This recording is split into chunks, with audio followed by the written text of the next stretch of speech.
오늘도 뜨거운 이슈를 시원하게 풀어봅니다. 저희 깐부죠. 킹스맨 김영민 아나운서와 함께합니다. 안녕하세요. 안녕하세요. 김깐부입니다. 깐부라고 하니까 저는 그 오징어 게임만 생각해가지고 나이 차이가 난다만 생각했거든요. 아니죠. 아니죠. 깐부는 이제 아주 친한 친구다. 아. 이런 이야기인데. 그러니까 제가 친구가 됐으니까 제 나이가 어려지는군요. 제 나이는 일단 비밀이긴 한데. 언니라고 부르겠습니다. 그래요? 네. 근데 좋습니다. 저희가 스튜디오가 정말 핑크빛이 됐어요. 그러니까요. 항상 저희가 얘기도 네. 안 하는데. 안 하는데 색이 잘 맞춰지는 것 그러니까요. 같아요. 저희가 역시 깐부. 깐부인가 봐요. 또 청취율 조사가 되고 있는데요. 이렇게 한마음이 되니까 또 청취율도 올라가지 않을까 생각 드는데요. 맞습니다. 여러분들 유튜브 실시간도 많이 들어와 주시고요. 이 핑크빛 스튜디오 확인해 주시길 바랍니다. 그런데 뉴스를 좀 살펴보면요. 이게 핑크빛인지 모르겠습니다. 대통령실 뒤숭숭하다고 하는데요. 대통령실 후임 국무총리와 비서실장 인선 작업에 속도를 좀 내는 겁니까? 네, 일단 정치권에 따르면 네. 윤석열 대통령은 비서실장부터 교체를 하고 대통령실 조직 개편, 인적 쇄신을 속도감 있게 추진하는 쪽으로 가닥을 잡았다고 합니다. 앞으로 국정 전반을 함께 이끌어갈 국무총리, 비서실장 인선 이르면 네. 이번 주 안에 발표할 수도 있다는 전망이 나오고 있는데 네. 대통령실 핵심 관계자는 이 혼란을 수습하기 위해서라도 인사를 서둘러야 할 것 같다. 속도를 내기 위해 노력 중이라고 밝혔습니다. 또 속도를 내며 왜 이렇게 빠르게 하느냐? 신중하지 못한 거 아니냐 이럴 수도 있는데 또 속도를 낸다고 하니까 기대해 보고요. 그런데 윤석열 대통령이 며칠 전에 홍준표 대구시장을 만났다. 이게 나중에 공개가 됐어요? 네, 뒤늦게 밝혀졌습니다. 네. 윤석열 대통령이 지난 16일에 홍준표 대구시장과 비공개 만찬 회동을 한 사실이 알려진 거죠. 네. 여권 관계자는 이게 대통령의 요청으로 총선 전에 잡혔던 일정이었지만 네. 오해를 살 소지가 있어서 미뤄진 거라고 밝혔습니다. 이 회동은 4시간 동안 이어진 것으로 전해집니다. 네. 이 자리에서 홍준표 시장이 신임 비서실장에 친윤 핵심인 장제원 의원, 국무총리에는 김한길 국민통합위원장을 추천했는데요. 예. 그러면서 이 비서실장과 국무총리의 역량까지도 이야기를 했습니다. 예. 차기 국무총리는 사심과 야욕이 없고 협치가 가능한 인물이어야 하고 비서실장은 정무 감각과 대통령에 대한 충직함이 있는 사람이어야 한다라고 설명한 것으로 전해집니다. 여기에 대한 윤 대통령의 대답은 전해지지 않았지만 네. 최근에 또 장제원 의원이 유력한 비서실장 후보로 거론되는 것과 무관치 않다라는 해석이 나옵니다. 그래요. 그런데 그 국무총리와 관련해 가지고는 오히려 윤석열 대통령이 홍 시장에게 총리 좀 해주십시오. 뭐 이랬다는 거 아닙니까? 네, 언론 보도에 따르면 이런 이야기도 나옵니다. 네. 앞서서 이준석 개혁신당 대표도 총선 패배 이후에 이 젊은 층의 시원하다는 평가를 받는다면서 홍준표 시장을 총리로 이런 제안을 하기도 했었잖아요. 네. 그런데 채널A 단독 보도를 보면 네. 윤 대통령이 홍준표 시장과 만찬을 하면서 총리직을 제안한 것으로 전해졌습니다. 예. 여기에 대해서 홍 시장은 일단 고사의 뜻을 전했다고 하는데 네. 그런데 또 홍 시장이 JTBC에 전하기로는 이 네. 총리직 제안에 대해서 그건 아니다. 대통령도 같은 생각이다라고 말하면서 선을 긋는 모습이었습니다. 홍준표 국무총리는 아닌가 보네요. 네, 아닌 예. 것 같습니다. 그렇군요. 그런데 그 국무총리 후보로 이름이 거론됐던 사람 따로 있었죠. 바로 박영선 전 장관인데요.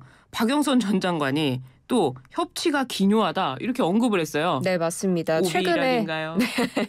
국무총리 기용설이 불거졌던 박영선 전 중소벤처기업부 장관 이 관련 보도가 나온 지 하루 만에 네. 어제 페이스북에 글을 올렸습니다. 지금 대한민국의 미래를 생각한다면 너무도 중요한 시기여서 협치가 기묘하다고 생각한다. 그러나 지금 우리 사회는 서로 마주보고 달리는 열차처럼 두 도시 이야기처럼 보여지고 있다라는 글을 올렸습니다. 그래서 이 글을 두고 정치권에서는 또 해석이 분분했는데요. 총리 지명에 관심을 보인 것이다. 아니면 총리직을 제안했더라도 받기 어려운 상황을 에둘러 표명한 것이다. 이렇게 의견이 좀 엇갈립니다. 그런데 메시지가 주목받자 박 전 장관 측 핵심 관계자는 네. 지금은 협치를 할 수 있는 상황이 아니라서 총리직을 맡기 어렵다는 취지를 설명한 거다라고 입장을 대신 전했습니다. 그래요. 좀 궁금해집니다. 이런 가운데 윤석열 대통령의 국정 지지율이 큰 폭으로 하락했다. 이런 여론조사 결과가 발표됐다고 하는데요. 네, 맞습니다. 윤 대통령의 지지율이 네. 27%. 그러니까 이 해당 여론조사 기준으로 취임 후에 최저치를 기록했다는 조사 결과가 나왔는데요. 네. 엠브레인 퍼블릭, K스탯 리서치, 코리아 리서치, 한국 리서치가 4월 15일부터 17일까지 사흘간 네. 전국 만 18세 이상 남녀 1,004명을 대상으로 진행했고 잘하고 있다라는 응답이 27%, 네. 또 이에 반해서 잘 못하고 있다는 응답은 64%를 기록했습니다. 이게 수치가 큰 폭으로 내려갔는데 네. 2주 전 조사 때보다 긍정평가가 11%포인트 내려갔고 부정평가는 9%포인트 오른 수치입니다. 이번 여론조사는 전화 면접조사 방식으로 이루어졌고요. 자세한 내용은 중앙선거여론조사 심의위원회 홈페이지 확인하시면 됩니다. 그렇군요. 여론도 울렁이고 있네요. 알겠습니다. 이번에 국민의힘으로 넘어가 보도록 하겠습니다. 국민의힘 윤상현 의원이 총선 결과를 돌아보는 세미나를 열었는데요. 아주 핫했어요. 여기에 참여한 당선인들 어떤 메시지를 내놨습니까? 네, 인천 동미추홀 을에서 5선 고지에 올랐죠. 네. 윤상현 의원이 어제 국회에서 2024 총선 참패와 보수 재건의 길이라는 제목의 세미나를 열었습니다. 네. 이번 총선에 대해서 정권 심판론의 바람이 너무나도 드셌다고 평가하면서 당의 구조적인 한계를 지적했는데요. 영남 중심 당의 한계이고 예. 공천에 매달릴 수밖에 없다 보니 당 지도부가 대통령에게 바른 소리를 전달하지 못했다라고 그 원인을 짚었습니다. 예. 그리고 또 참가자 중에 서울 도봉갑의 김재섭 당선인은 냉철한 복귀를 할 충분한 시간이 없이 조기 전당대회 얘기가 나오는데 심각한 우려가 든다면서 지금은 처절한 백서를 먼저 만드는 게 필요하다라는 주장을 하기도 했습니다. 이게 다군요. 예. 근데 영남 중심이다. 공천이 문제였다. 그렇군요. 처절한 백서가 필요하다. 다 좋은 말이네요. 그런데 윤상현 의원은요. 대통령의 국정 운영 방향은 옳았다. 이렇게 또 평가를 했어요? 네, 맞습니다. 지금 다 대통령 책임이라고 얘기를 하는데 네. 거기에 대해서 좀 항거하고자 한다라고 이야기를 했는데 방향은 옳았다고 봤습니다. 네. 외교 어느 대통령보다도 정말 담대하게 치고 나갔으니 외교 참 잘했고 내치의 방향도 옳았다고 평가를 했는데 네. 그렇지만 소통 과정이나 권력 행사 면에 있어서 좀 거칠고 투박했고 일방통행식으로 보였다면서 소통 방식의 문제였다라고 주장을 했고요. 네. 그리고 또 여기에 참여한 김용태 당선인 경기 포천 가평 지역구 당선인인데 국정 운영 방향은 대체로 맞았지만 운영 방식이 거칠었다. 이 보수 재건의 길은 야당과 대화하고 권위주의를 버리는 데서 출발해야 한다라고 윤 의원과 의견을 같이 했습니다. 그렇군요. 국정 운영의 방향은 맞았지만 그 방법에 있어서 조금 문제가 아니었냐 이런 결론이네요. 알겠습니다. 이번에는 민주당 소식으로 가보도록 하겠습니다. 더불어민주당 이재명 대표는 총선 공약이었던 민생회복 지원금을 공식 제안했습니다. 야당은 사실은 지금 돈을 쓸 수가 없잖아요. 그런데 네. 정부에 제안을 하는 건데 이걸 지금 총선 공약이었던 걸 제안을 했어요. 네, 맞습니다. 지난 17일에 지금 경제, 민생 위기 상황이라면서 네. 선거 때 약속한 민생회복 지원금 포함한 민생회복 긴급조치 제안한다고 밝혔습니다. 네. 이게 국민 1인당 25만 원 지급하는 안이죠. 예. 포퓰리즘이라는 지적이 있는데요. 여기에 대해서는 민생의 어려움을 극복해서 경제에 활력을 불어넣으려면 재정이 적극적인 역할을 해야 되는데 예. 국민 다수에게 필요한 정책인데 누가 포퓰리즘이라고 하느냐라고 했고요. 또 윤 대통령이 국무회의에서 앞서 그런 이야기도 했었죠. 무분별한 현금 지원, 포퓰리즘은 나라의 미래를 망친다고 했는데 네.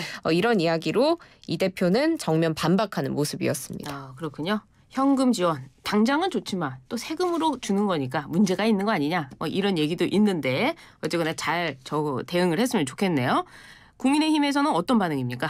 국민의힘에서도 역시 포퓰리즘이라는 비판인데요. 예. 정의용 수석 대변인 논평에서 민주당이 추경을 말했는데 현금의 무차별 살포를 통해서 경기 끌어올리고 물가도 잡을 수 있다는 식이다. 그런데 이는 땜질식 처방일 뿐이다라고 지적을 했습니다. 예. 정부에서도 한덕수 국무총리는 단순히 개인들에게 얼마씩 주면 행복해진다라고 하는 건 경계해야 할 정책이라고 반대 입장 표했고요. 네. 그리고 최상목 부총리 겸 기재부 장관도 지금은 민생이나 사회적 약자를 중심으로 한 타깃계층을 향해서 지원하는 게 재정의 역할이다라면서 이 대표의 주장에 부정적 입장을 표시했습니다. 그렇군요. 포퓰리즘이냐 아니면 민생 지원이냐 참 고민이 많을 것 같습니다. 민주당은 이른바 제2양곡관리법을 단독으로 또 본회의에 직회부를 했는데요. 양곡관리법은 앞서서 윤석열 대통령이 거부권을 행사한 법안인데요. 문재인 정부 때 통과를 안 했다가 윤석열 정부 때 지금 통과를 했는데 이게 지금 어떻게 되는 겁니까? 네, 어제 야당 단독으로 예. 국회 농림축산식품해양수산위원회 전체 회의가 열렸는데요. 여기에서 이 쟁점 법안인 양곡관리법 포함해서 5개 법안에 대한 본회의 직회부가 결의된 겁니다. 예. 이번에 본회의에 다시 올라갈 양곡관리법은 좀 수정이 돼서 제2양곡관리법으로 불리는데 예.